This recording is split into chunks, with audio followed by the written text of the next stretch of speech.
ఈ గాంజా సేవించిన వాళ్ళు సామాన్య ప్రజల మీద షార్ప్ ఆబ్జెక్ట్స్,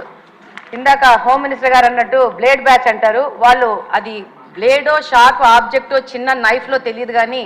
ఆ గాంజా మత్తులో వాళ్ళకు అంతకుముందు ఏదన్నా వాళ్ళతో ఏదైనా గొడవలు జరిగినా కానీ ఏమి జరిగినా కానీ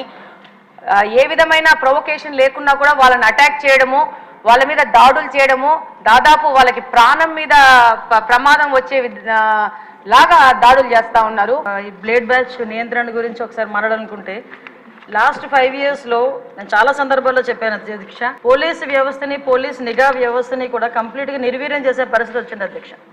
ఎందుకు ఈ మాట చెప్తున్నానంటే, లాస్ట్ 5 yearsలోని కూడా అప్పుడు ముఖ్యమంత్రి జగన్మోహన్ రెడ్డి రోడ్డు మీదకి వస్తే పరదాలు కట్టడానికో బారికేడ్లు వేయడానికో నేరస్తులను పట్టుకుందామని కానీ వాటిని పట్టుకునేడానికి ఉన్న సిస్టమ్ని కనీసం వాళ్ళు తిరిగి పునరుద్ధరించుకోవాలనే తపన కూడా లేకుండా మొత్తం నిర్వీర్యం చేసిన పరిస్థితి వచ్చింది అధ్యక్ష.